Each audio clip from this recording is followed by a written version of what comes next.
alternative is to agree with occupation and agree with existence of a separatist regime on almost 20% of our international recognized territory, that's not something we can agree with.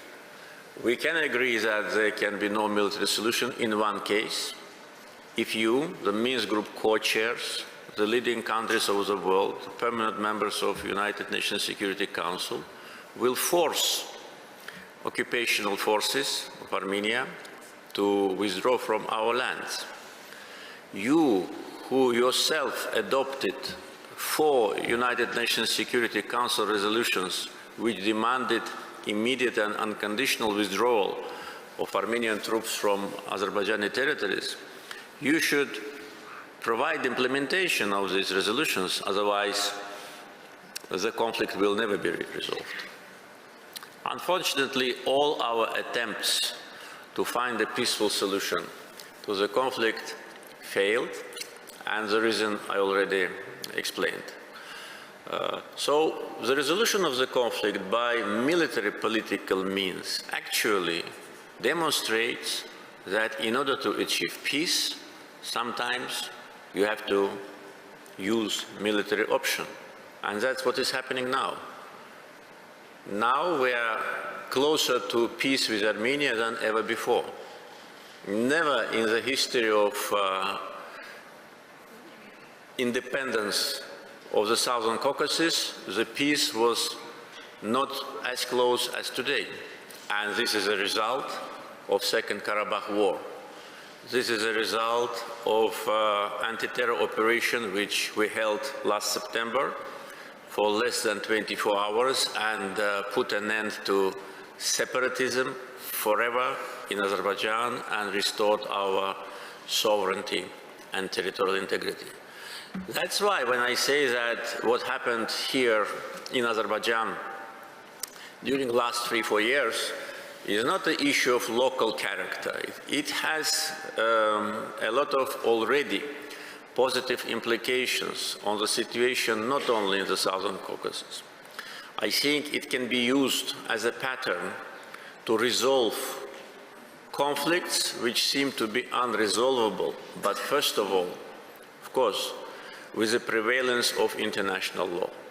International law norms were on our side. Azerbaijan was a subject of illegal occupation and ethnic cleansing and genocide. All these are well-known historical facts. And we restored justice and international law ourselves. No one helped us, we did it ourselves. And we demonstrated strong political will and also our potential. Because strong political will without strong military capability and unity of the people will not lead to success. So a combination of all factors, our economic development, our financial capability, our defense capability, training of our military personnel, active and proactive foreign policy when all the leading international organizations like United Nations, OSCE, Non-Aligned Movement, Islamic Cooperation Organization, and others fully supported Azerbaijan's position on the issue of territorial integrity. Was it possible to avoid military solution? Yes. And yesterday we discussed broadly with the members of board, and I a little bit opened the curtain of insights. There was a chance to reach an agreement in 2018 when there was a change of government in Armenia, and we got assurances from a new Armenian government that they will behave in line with international law and territories will be returned.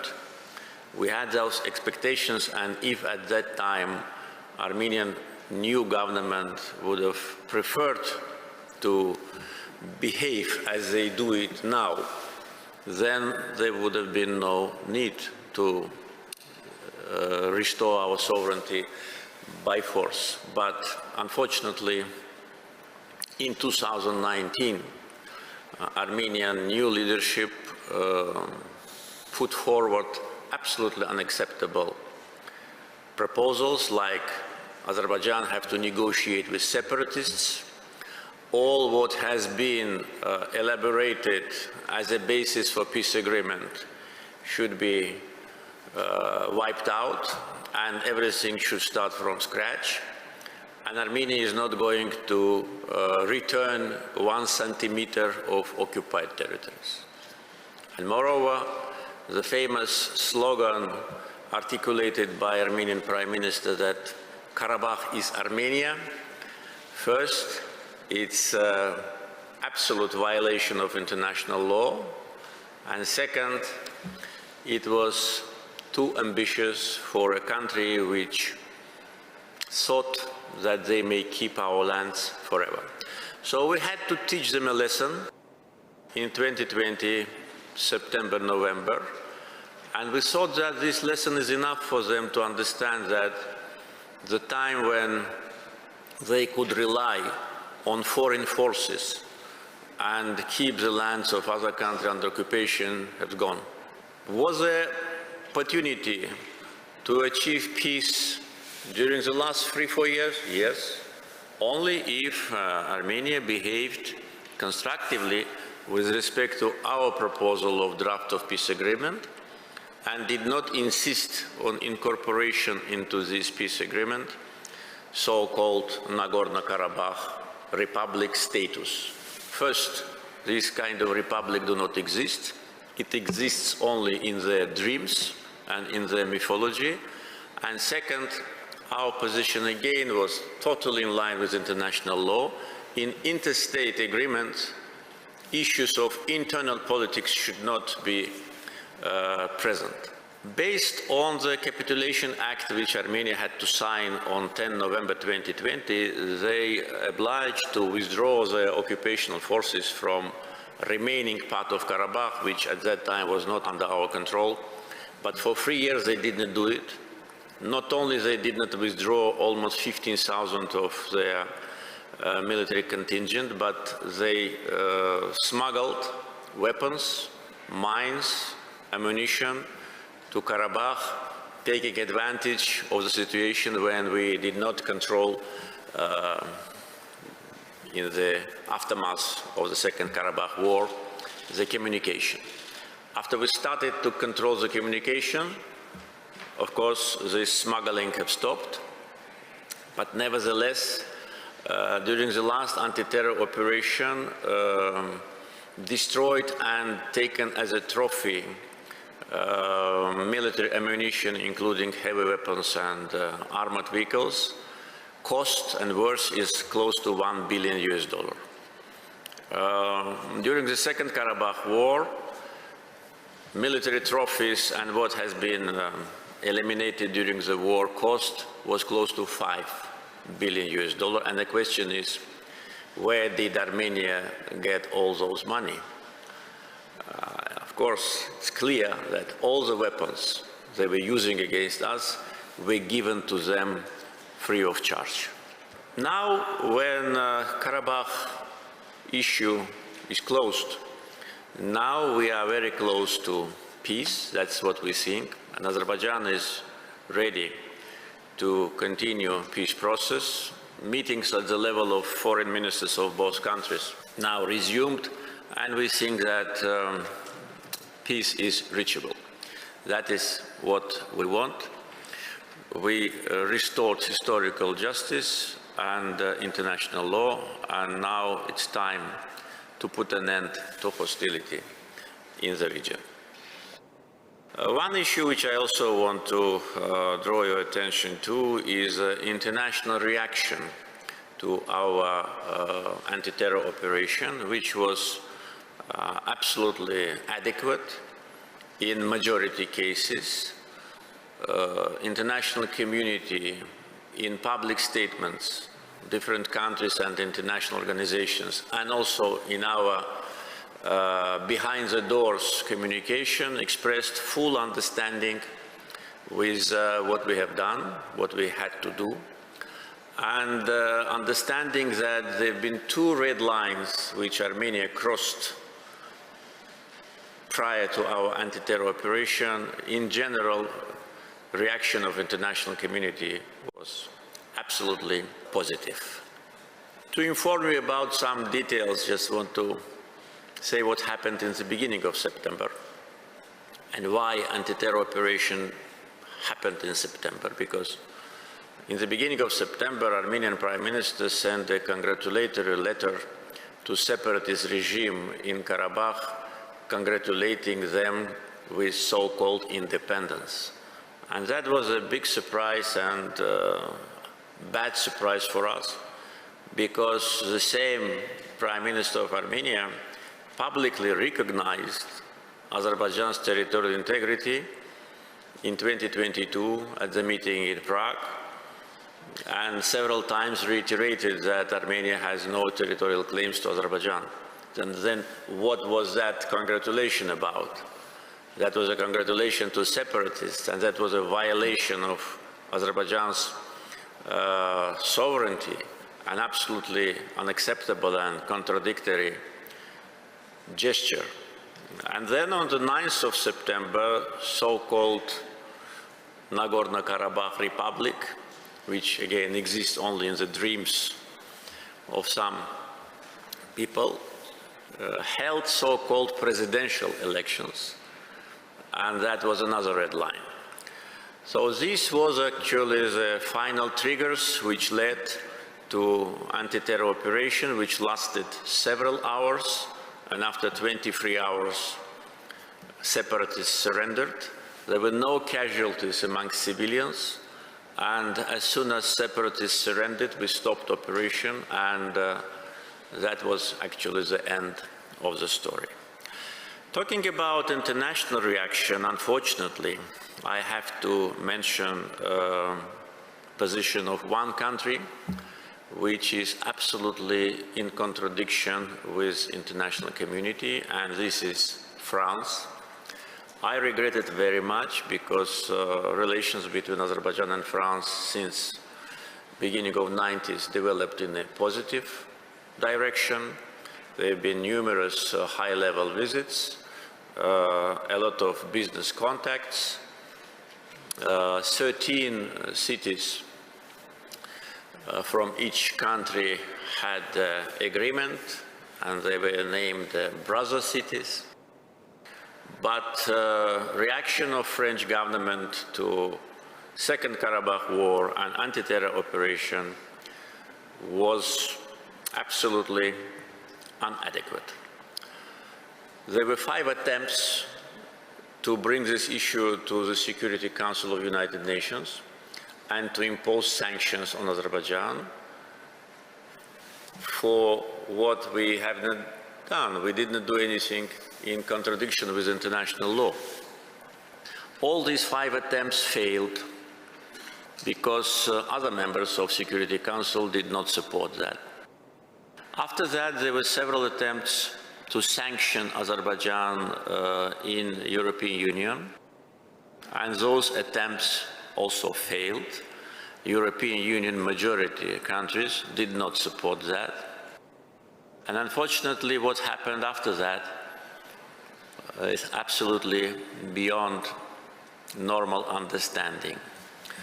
There was an act of vandalism in France, in the city of Evian, which used to be a brother city to one of the cities of Azerbaijan. And the monument of the Azerbaijani poetess Natavan was vandalized. Just want to show you the monument and the red color and the broken nose, and this happened in France as a result of the failure to sanction Azerbaijan in Security Council and EU. And after that, what happened? The authorities did not try even to wash out the color or to restore the monument, and what they've done, they've just wrapped it. And in this wrapped position, It stayed for more than 1 or 2 months. And all our requests to the French authorities through our embassy and other channels, and to the mayor's office of Evian to stop continuing the vandalism, because wrapping it like this and keeping it there without even attempt to clean this red color is a vandalism in itself. And there was no reaction, neither from French government nor from Evian authorities.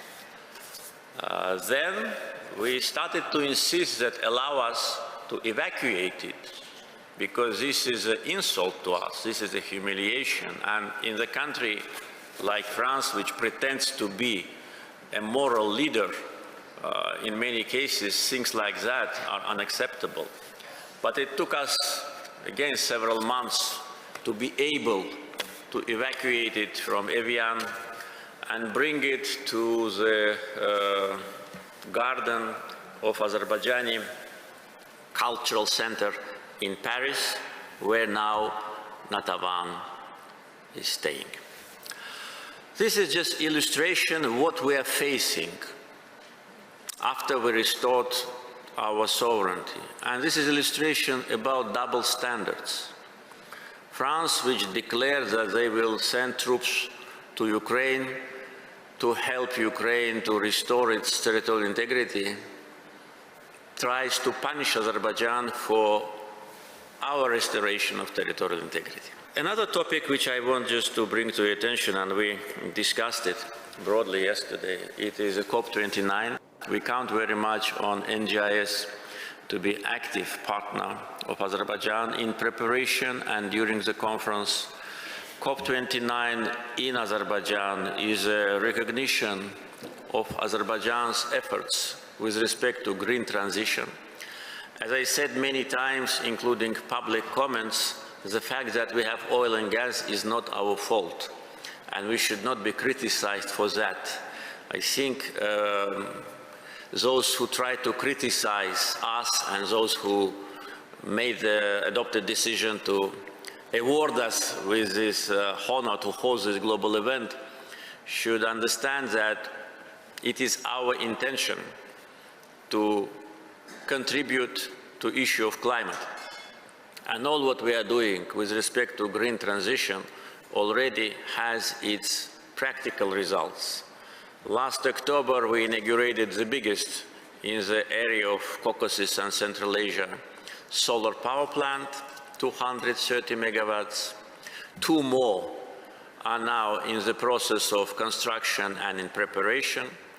Our plans until 2030 is to have a generating potential of 5,000 megawatts of renewables.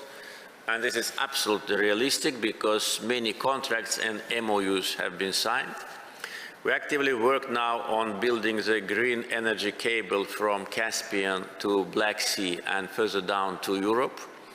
And the feasibility study of that project is almost ready. So COP29 will be for us first chance to demonstrate that the country which lives independently and do not depend on anyone can successfully develop. It is a demonstration of our right policies that Azerbaijan pursues for the last 30 years. And also, from a practical point of view, it will be a chance for us to contribute to solidarity, because 4 years of our chairmanship in non-aligned movement created a very special atmosphere in this second after UN international institution of 120 countries. With 9 members of EU, Azerbaijan signed declarations on strategic partnership. We are members of Islamic Cooperation Organization with more than 50 members. So we have capability in bringing together different countries, and that is what is needed now to address the issues of climate. I don't want to take much of your time. I know that you have a very busy program. I will conclude now, once again, expressing gratitude to all our participants for being with us, especially to NGIS, and wish the forum success. Thank you.